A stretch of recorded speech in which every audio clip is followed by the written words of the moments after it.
Yeah, I'll react to that, sure. Hey guys. Another Watch Mojo? Yeah. I'm a sucker for top 10 lists, alright? Top 10 actors who nail the English accent. I'm very good at the... Sorry. Let's go. My name's Connor. I'm from Rhode Island, New England, USA. In that order, I like to watch things and have a good time, have a laugh, you know? Watch things on YouTube. Riveting, I know. So let's do this. Watch Mojo UK. Top 10 actors who nail the English accent. Original link to the video, top of the description, right below that. Link to the Discord. Click on it. Send you right over there. Love to have you. More the merrier. Pull up a chair. Let's do it. Tried, most have failed. But every so often there's an attempt that doesn't offend our ears. A miracle! Welcome to Watch Mojo UK, and today we're counting down our picks for the top 10 actors who can nail the English accent. Before we begin, we publish new content every day, so be sure to subscribe to our channel and ring the bell to get notified about our latest videos. For this list, we've gathered the best and most convincing English accents in film and TV, all fabulously feigned by American and Canadian actors. Potatoes! Boil them, mash them, stick them in a stew. Number 10, Mike Myers, the Austin Powers franchise. We kick things off with a caricature of the British super spy genre, but a comic accent that actually holds up most of the time. Oh, behave. Yeah. He's Canadian. Yeah, I'm an baby. idiot. Yes, Mike Myers' Austin Powers inflection is OTT, but that's all part of the charm. Powers' well-rounded mutterings on all things shagadelic skirt the Queen's English stereotype, but blend it with a roughness to make it seem quite genuine. But now I can see your nuts. I thank you. The jury's still out on Fat Bastard's Scottish snarl, Get in my belly! but Austin's intonation is pretty groovy, baby. Oh, behave! These are classics. Number 9, Angelina Jolie, Lara Croft Tomb Raider. Never seen it. A film which forced accent changes throughout the cast, the first Tomb Raider sees Scott actor Ian Glenn switch to English and the Englishman Daniel Craig adopt American. You know, I think it's really cool that you still have a day job, even though it's obviously just for show. But Angelina Jolie takes the title role, masking her US tones with Lara Croft's clipped and quintessential cadence. Yes, well, I've always found your ignorance quite amusing. Hal, however, is not ignorant. No? No. He's a liar. Jolie doesn't have a pitch-perfect history with accents, but this one's on the right side of believable. Bringing a high-class sound to a high-octane role, Jolie's Lara owns every scene she's in. This is a disaster. Was it programmed to stop before it took my head off? Number 8, Johnny Depp, Sweeney Todd, the Demon Barber of Fleet Street. To another actor who's tackled an English accent on multiple occasions, with varying success. Stop blowing holes in my ship! Jack Sparrow's dagger drawl is instantly recognisable, but Johnny Sweeney Todd trod closer to Cockney, with some listeners comparing both voices to Rolling Stones rocker Keith Richards. At last, my arm is complete again. Ultimately, Depp's Demon Barber boasts a unique snarl with a blend of British Alan influences. Rickman. Of course, Johnny Rest in spends peace. most of this movie mid-song, so consistency is key, and he doesn't disappoint. And I can guarantee to give you without a penny's charge the closest shave you will ever know.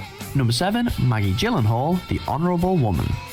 Acceptable accents are a related to shared trait for the Jake? Gyllenhaals, with Jake pulling off a passable effort Sorry. for the acceptable accents are a shared trait for the Gyllenhaals, with Jake Okay. pulling off a passable effort for the otherwise pretty pants Prince of Persia movie. All these foreign dignitaries. I'm guessing you know a few.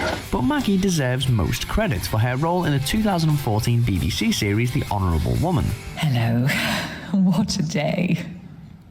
I can't tell you how heavy that robe is. In the show, Maggie plays Nessa Stein, a high-ranking businesswoman who becomes the Baroness of Tilbury. And given that most of her scenes are stacked with emotional intensity, she carries her character's voice with conviction. It's one of many reasons she bagged a Golden Globe for the role. I feel like even on a movie set, trying to imitate a British accent that's not natural to you in front of an audience would be very intimidating. I was so happy this morning. Didn't even make the day. Number 6, Kevin Kline, As You Like It.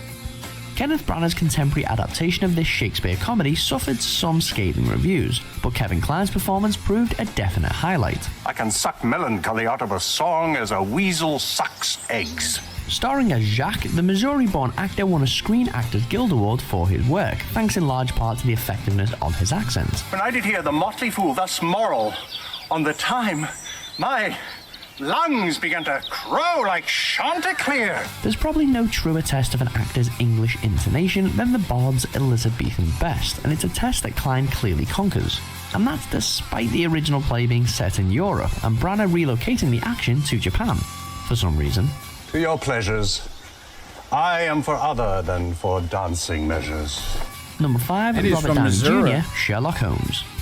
There aren't many more iconic or intrinsically English characters than Sherlock Holmes, so many raised an eyebrow when Guy Ritchie cast Hollywood hotshot Robert Downey Jr. as the super sleuth in 2009.